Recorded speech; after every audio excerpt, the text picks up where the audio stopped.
Bishop of the Lutheran Church of Australia, Pastor John Henderson, members of the Australian Lutheran College Board, distinguished guests, emeriti, friends and supporters who are watching us on a live stream of this event right now for the first time ever, staff, students and friends of Australian Lutheran College, I welcome you to our opening lecture for 2016. To begin with, I would like to acknowledge that the land we meet on today is the traditional land for the Kaurna people, and that we respect their spiritual relationship with their country. We also acknowledge the Kaurna people as the traditional custodians of the Adelaide region, and that their cultural and heritage beliefs are still as important to the living Kaurna people today. Today I would like to especially welcome a number of guests. Director of Lutheran Education Australia, Mr. Stephen Rudolph. Director of Lay Ministry, Mr. Nevin Nitschke. Bishop, Reverend Aaron Yap. Mrs. Chu Jiao Jing. And Pastor Yu Sing Ming from the Lutheran Church of Malaysia. Glenys Hartwich, Assistant to the Bishop of the Lutheran Church of Australia, as Director of Mission International. Members of the Kriewalt family, who will be represented by Mr. Martin Kriewalt a little later in this morning's event. And Mr. Martin Albrecht, who continues to support the Lutheran Study Centre in Sabah, Malaysia. This morning's opening lecture will be presented by Mrs. Tania Nelson, who is the head of our School of Theological Studies and also the college's Associate Dean for Academic Affairs. Tania joined the teaching staff of Australian Lutheran College in 2012. Prior to this, she served on the teaching staff of Golden Grove Lutheran Primary School, where she taught in special education and gifted education, later serving as their deputy principal. Tania's qualifications include a Diploma of Teaching from South Australia College of Advanced Education, during which time she also commenced studies at Lutheran Teachers College, a Bachelor of Education from Deakin University, a Graduate Diploma of Theology in Education from Luther Seminary, a Bachelor of Special Education from Flinders University, a Master of Education from Australian Lutheran College, a Certificate 4 in Training and Assessment, and sometime in the not too distant future, Tania hopes to add a Doctorate of Education or Doctor of Education to this long list of qualifications. In addition to her duties at ALC, Tania serves as a Director on the Board of Lutheran Education Australia and as a consultant to the Board for Lay Ministry. Tania's special interests include school and church partnerships and education and spiritual leadership. It is with great pleasure that I now invite Tania forward to present to you the ALC opening lecture for 2016 entitled Leadership Matters, Principals, Pastors and the Mission of Lutheran Schools.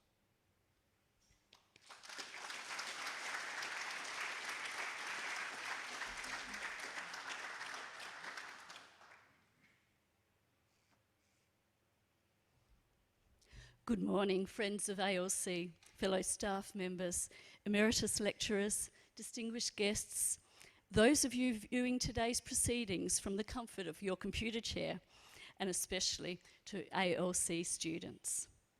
Leadership does matter. We applaud leadership skills like decisiveness in decision making and the ability to plan strategically. And we readily recognise good organisational skills in our leaders. We are also quick to note when leadership gets it wrong. We may notice a lack of consultation before a decision is made, or a short-term solution with no apparent long-term plan.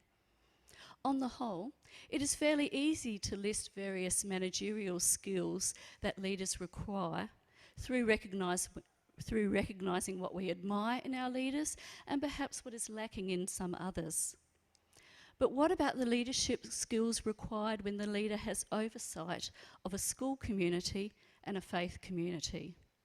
School and congregational leadership matters too. The skills required to lead a school community and a faith community are far more than having good managerial skills, though these skills are helpful. Today's opening lecture draws upon my research into the contributions of pastors and principals to the mission of Lutheran primary schools.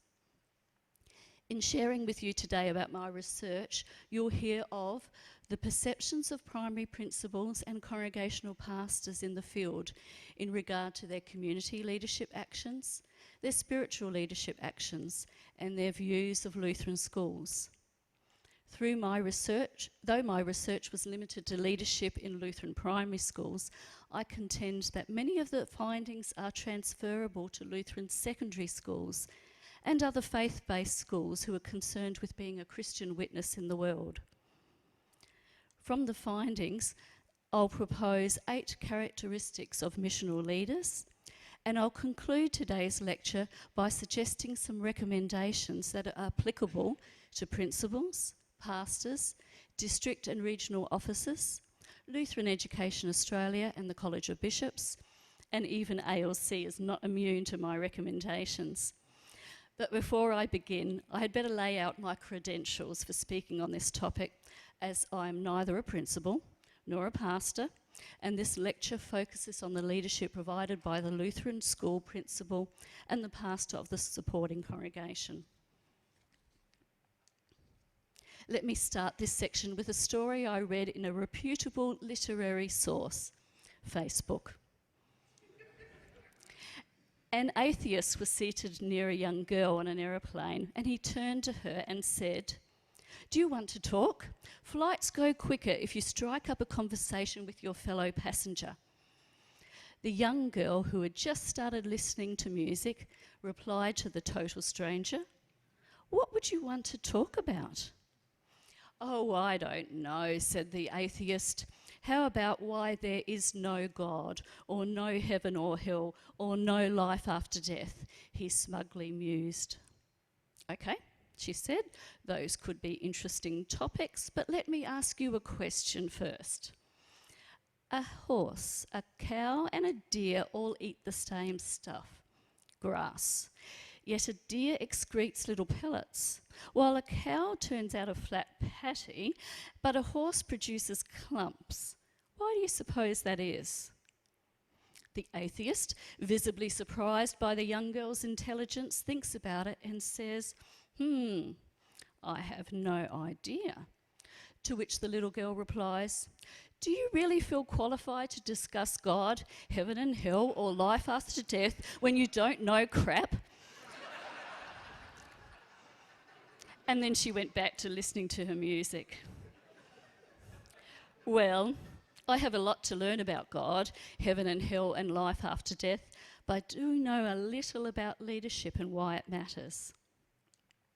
Firstly, my background in teaching in Lutheran schools and service in various roles on school and church councils and on the board for Lutheran Education Australia has allowed me to have an understanding of the context of leading in Lutheran schools. Perhaps a more important credential for speaking on this topic is the research I conducted in 2013. My doctoral research, which is almost completed, is titled "Building Bridges, Exploring the Contributions of Pastors and Principals to the Mission of Lutheran Primary Schools." As a background to my research, my passion to explore, to uncover how pastors and principals contribute to the mission of Lutheran schools was ignited in 2000. I was a delegate to the National Synod held in Tanunda, where Synod overwhelmingly voted in favour of the hand-in-hand schools and mission vision statement. Here's the resolution which was subsequently passed. The mission of the LCA is to share the love of God in Christ with the world. Lutheran schools provide the church with many opportunities to make contact with the people of local communities and to respond to their physical and spiritual need, and so to both demonstrate and declare the gracious love of God. congregations and schools are encouraged to be more intentional, diligent, sensitive and flexible in responding to these mission opportunities.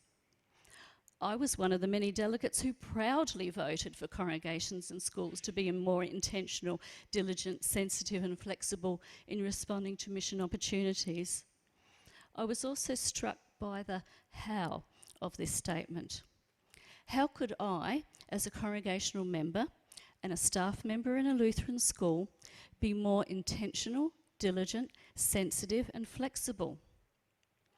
So the journey began to uncover how excellent, innovative leaders respond to mission opportunities in schools. To cut a long story short, I had conversations with the district bishops of the Lutheran Church of Australia and the executive officers of the Lutheran education regions.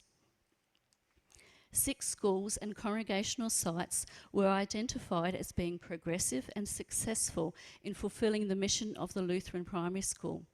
2 sites from each of the 3 Lutheran education regions.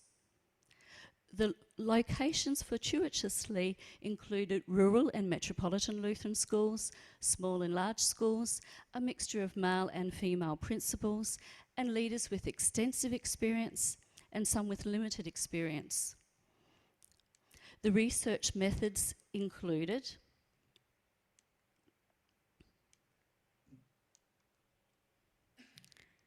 unstructured interviews of the principal and pastor together at their site. The interviews were unstructured so that the leaders could direct the conversation to what was important to them. The only guidance regarding the direction of the interview was in the form of the research questions. How do principals contribute to the mission of Lutheran primary schools? How do pastors contribute to the mission of Lutheran primary schools? Naturally, the conversations uncovered what the interviewees perceived as the mission of their school and Lutheran schools in general, and their actions that contribute to the mission, and covered such topics such as preparation for leadership and what is spiritual leadership. Using grounded theory methodology with line-by-line coding of the interview transcripts, themes began to emerge. These emerging themes were further verified by surveying the cohort of primary principals, and there were 46 primary principals in 2013, and the supporting pastor identified by the principal. In the case of a school with more than one supporting congregation or multiple pastors involved in the school, the principal was asked to select the pastor who was most involved in the school at that point in time to participate in the electronic survey. How did the principals and pastors perceive the mission of the Lutheran primary school? Before I answer that question, please note that I did not provide a definition for mission in the interviews and survey. Rather, the perceptions of mission arose from the data, that is, from the ground up. Hence, the research methodology is termed grounded theory. The principals and pastors perceived the mission of the school as intrinsically connected to the school's culture. They were deeply aware of the culture and needs of the school community and their role in meeting the needs. As an example of their awareness, in one location, both pastor and principal comment on the extent of positive role models, male role models within the school community, which had developed over time and was largely due, they believed, to the strength of the Shed Men group and their influence over both church and school. The principals and pastors perceived the mission of the school as strengthened through staff and parent relationships and partnerships. They valued and invested in those relationships in time, money, resources. They saw the mission as multifaceted, including the education of the whole child for life, nurturing staff, students and parents in the faith, reaching out to all with the faith, and serving the community and beyond. The persistent use of the metaphors of nurture, outreach or mission, service and vocation confirms and builds upon former ALC lecturer Merrill Jennings' doctoral research of 2009 on dominant metaphoric constructs of Lutheran education. Principals and pastors viewed the mission of their school as primarily witnessing the faith. And they viewed their role in regards to the mission of the school as a calling or having a deep moral purpose. They were committed to their school and to Lutheran schooling.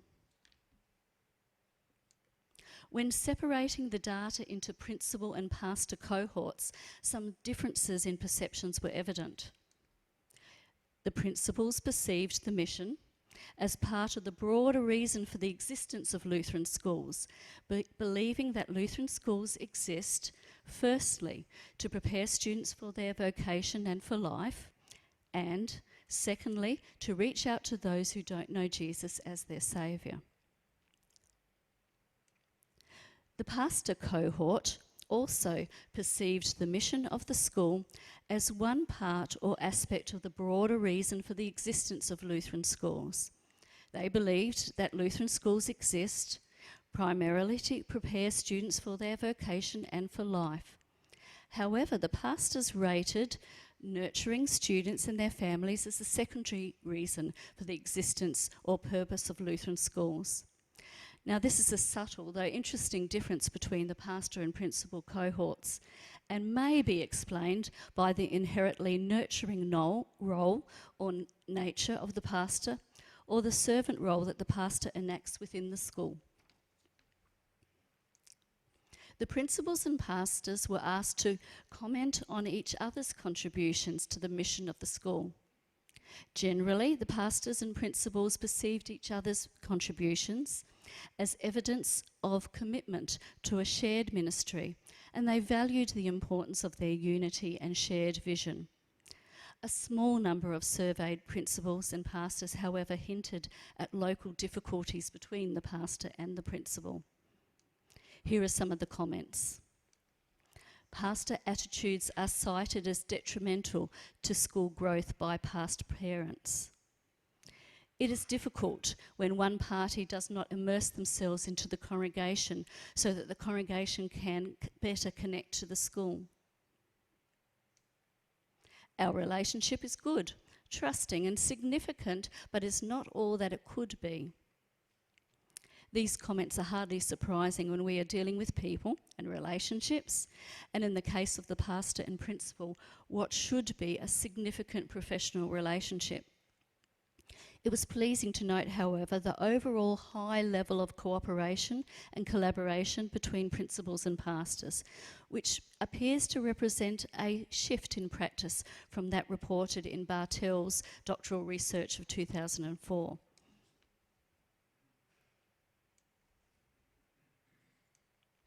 When separating the data on perceptions of each other's contributions, the principals perceived the pastor's contribution as enhancing a united and caring community. In answering the survey question regarding the principal's actions, the pastor's actions, the principals reported that the pastors firstly promoted student participation in Sunday worship and, as equal second, promote child, youth and youth programs and the offering of counselling and support. The pastors perceived that the principal's actions impact the mission of the congregation, and the pastors reported that the principals promote parental involvement and joint school and church activities. The principals and pastors were asked to comment on the extent that they promoted the mission of the primary school community. Now, this is an area that is difficult to quantify. It would have been counterproductive to ask the interview or survey participants to calculate the amount of time spent in leadership actions that contribute to the mission, as they clearly viewed their role towards the mission as part and parcel of their calling and of all their actions. One principal said, "Everything that we do is about promoting the mission of the school. Otherwise, what's the point? It comes down to the people you employ, the programs that you run, and the things that you say. That's the main thing. It's got to be at the forefront of every decision that you make.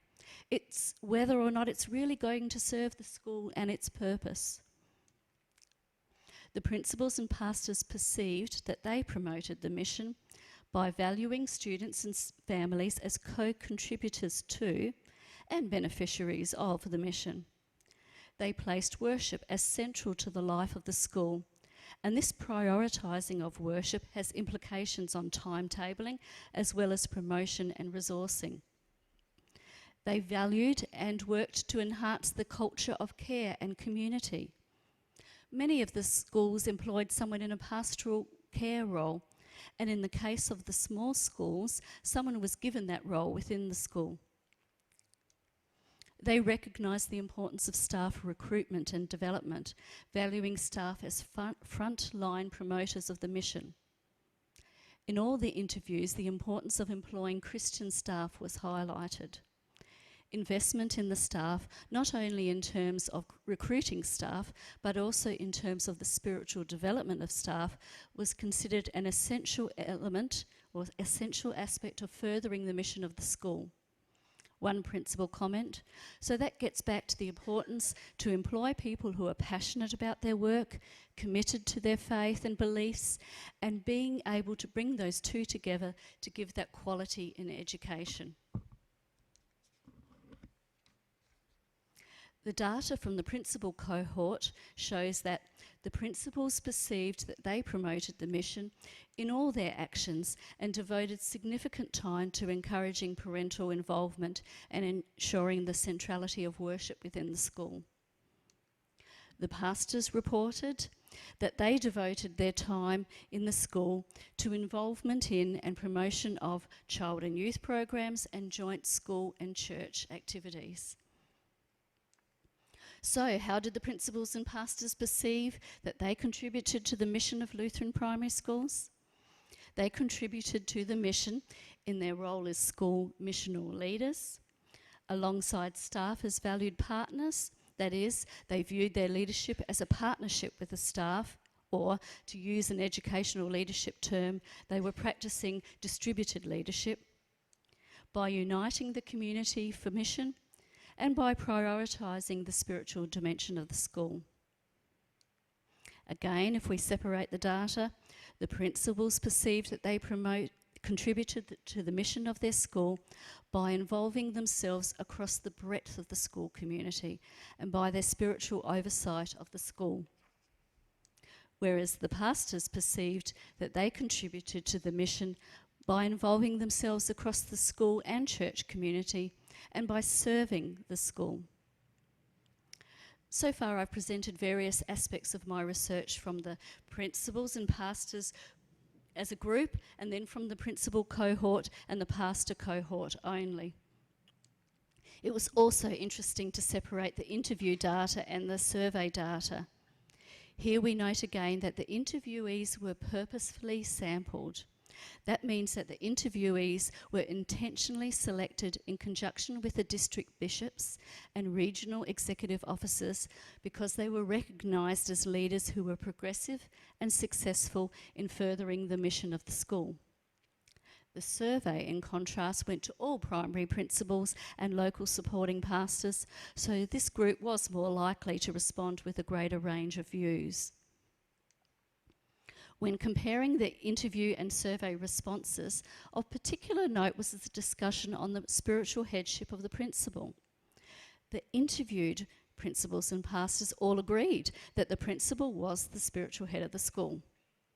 One pastor said, "It is so important for the pastor and principal to have a relationship and a good understanding, and my understanding always is, we both understand that Christ is the head of the school, but under him, the principal is the spiritual head of the school.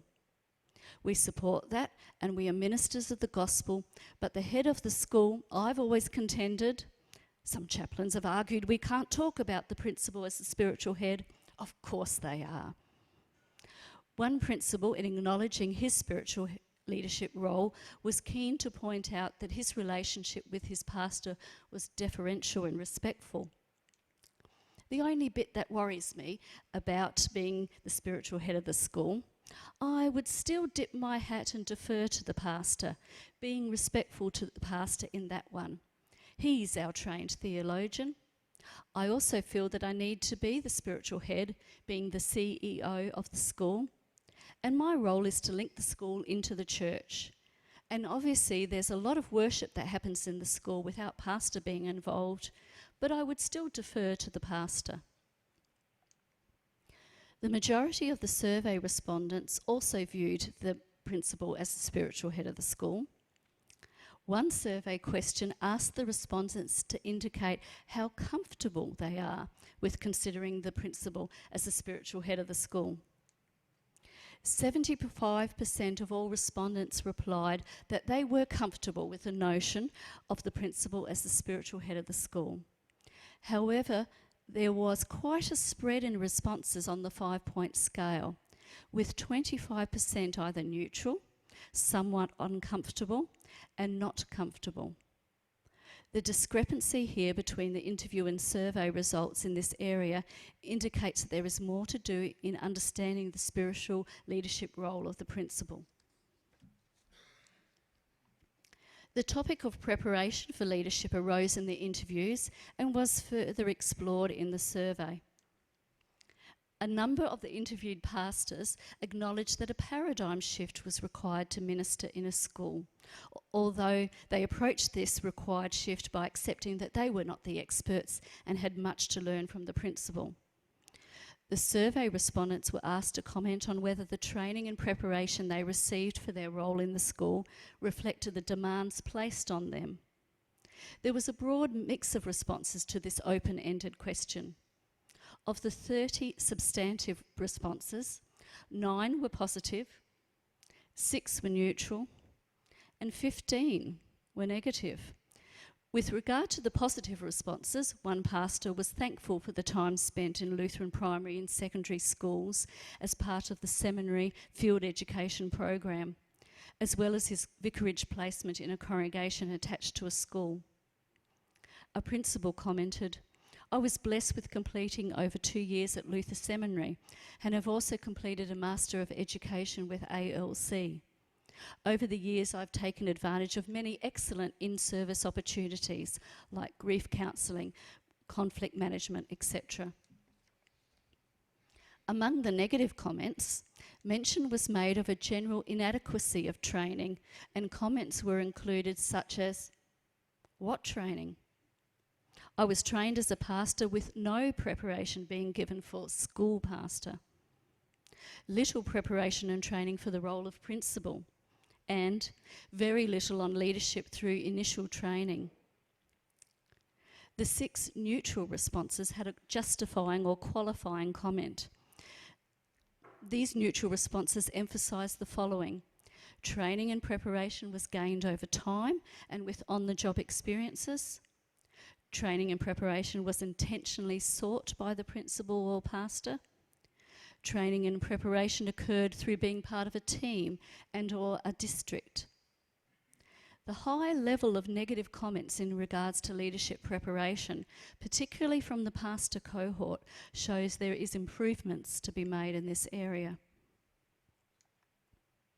In exploring the contributions of pastors and principals to the mission of Lutheran primary schools, a set of characteristics of missional leaders emerged.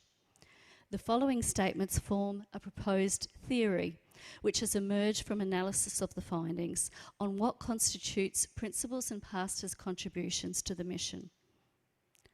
Lutheran primary principals and pastors read the culture of the school community, enhance its positive elements and meet needs within the community.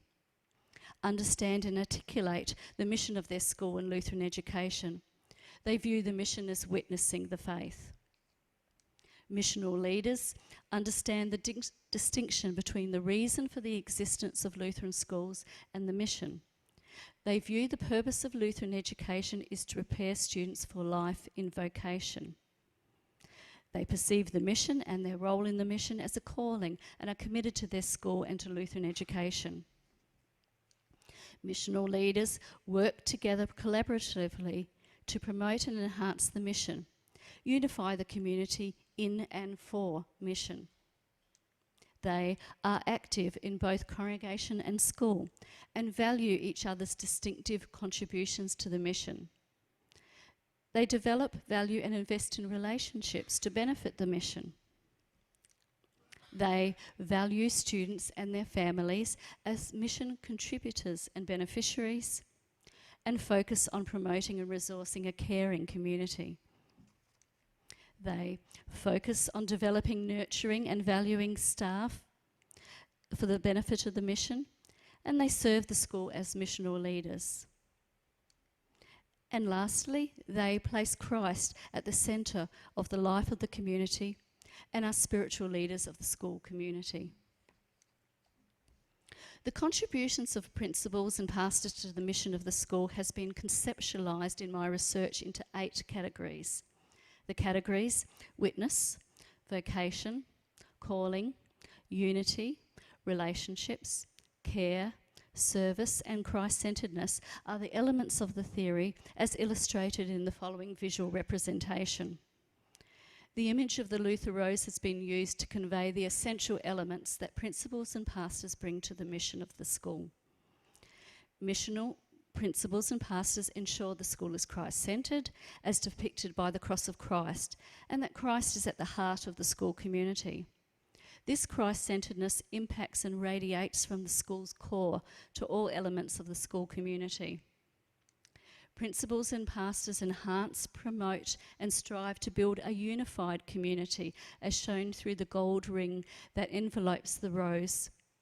Gold, a precious metal, represents the preciousness of a united community under Christ. Principals and pastors build and enhance a culture of care and bring an attitude of service to their leadership. They perceive their leadership role as a calling and having a deep moral purpose. They value relationships with staff, students and families for the benefit of the mission of the school. Their actions and activities aim to ensure that the school is a witness for Christ to the community. Caring, serving, viewing their role as a calling, valuing relationships and witnessing are the petals of the rose and imbue their leadership role with perfume. These elements sit under the principals and pastors' view of Lutheran education as vocation. That is, principals and pastors view their actions and the actions of others around them as participating in God's continuous creative work in the world. In light of the finding and the emerging characteristics of missional leaders in Lutheran schools, I offer the following recommendations. And sit back, there's a few of them. A self-reflection tool was developed based on the emergent characteristics of missional leadership, which may assist leaders to reflect on their individual characteristics and local circumstances. Leaders of faith-based schools who perceive the mission of their school as a witness to the grace of God are encouraged to reflect deeply on their leadership and explore the dimensions of missional leadership. So it is recommended that principals, pastors and leaders of faith-based schools regularly reflect on the mission of their school and their contributions to the mission. In considering how they promote and enhance the mission of their school, it is further recommended that they reflect on their contributions by considering dimensions of missional leadership as articulated in the self-reflection tool. And you can receive a copy of the tool in a handout available at the end of the lecture. The principals and pastors who participated in the interviews articulated many common actions in regard to the mission of their school. The survey data revealed that the relationship between church and school leadership was not positive in some instances. The following recommendations suggest that leaders of faith-based schools adopt missional actions for the benefit of the mission of their schools. It is recommended that principals, pastors, and leaders of faith-based schools ensure that the witness of the school to the saving grace of God remains at the forefront of their consciousness.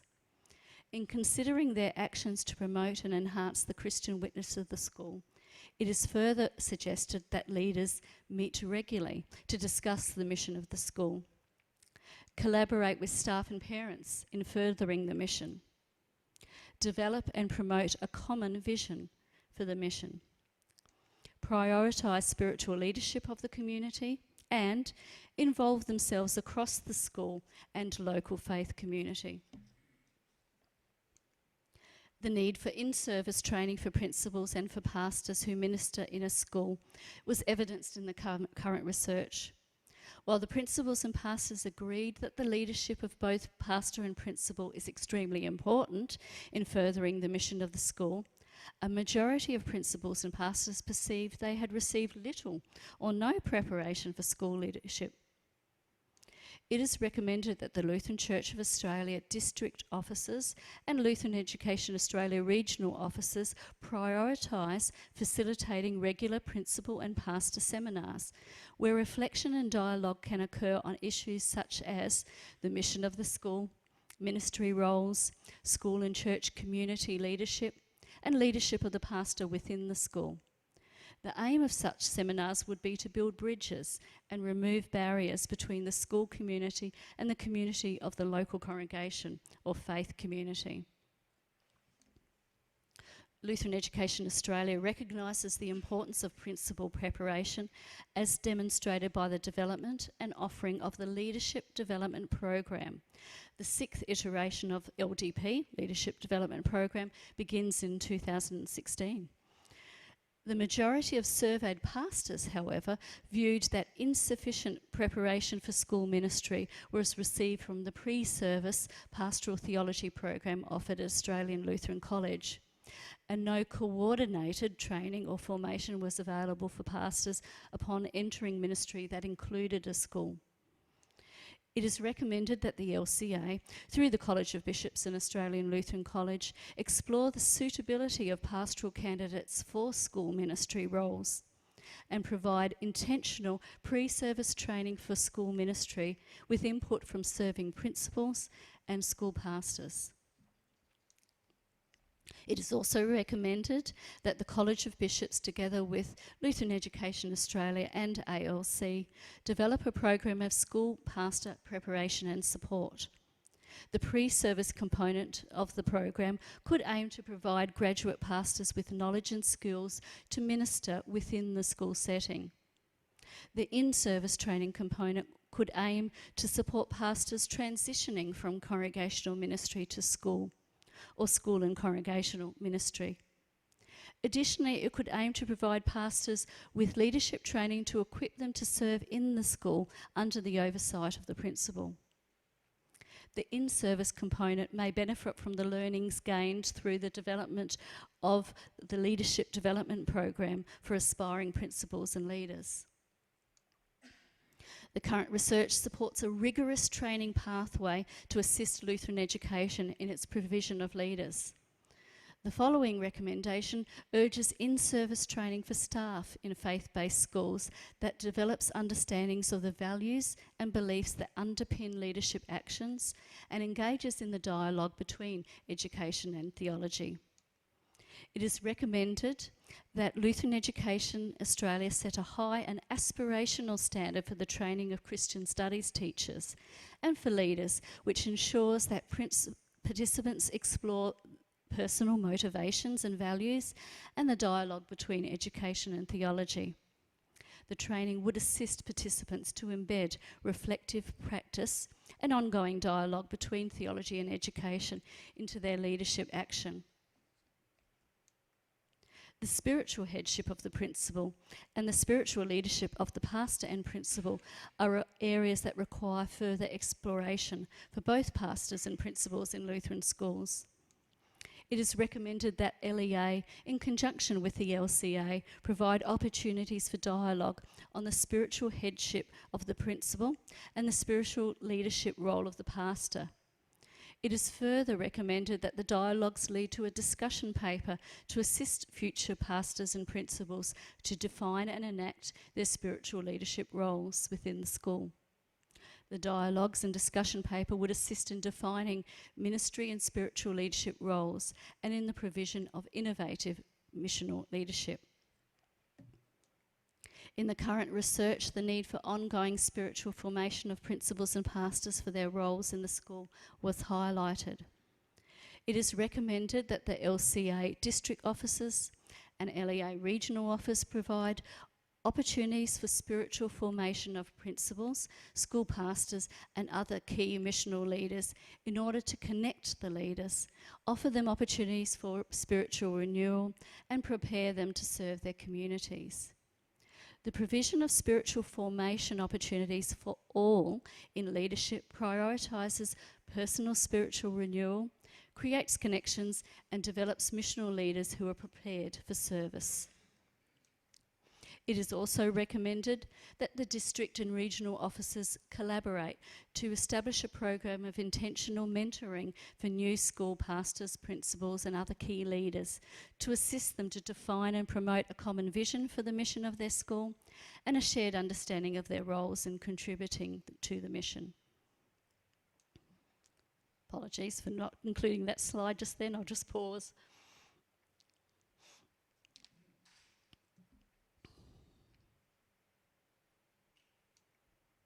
The current research identified a lacuna between the interviewed pastors and principals who readily expressed a common vision for the school of for the mission of their school and the surveyed pastors and principals. This gap highlights the need for dialogue. The current research also revealed that local difficulties between pastor and principal meant that the partnership between the congregation and the school was impacted. It is recommended that regular opportunities for local dialogues be facilitated by regional and district officers to encourage pastors, principals and key stakeholders to explore the characteristics of missional leadership. These dialogues would aim to assist schools and congregations to walk hand in mission and ministry. They would provide leaders with understanding and skills to enact their missional leadership role. To conclude today's lecture, I ask you to consider your missional leadership role. We are all called to be missionaries to further God's mission. I pray that you take time to reflect on your missional actions and contributions and be a light in your community. So, preach the gospel at all times and, when necessary, use words.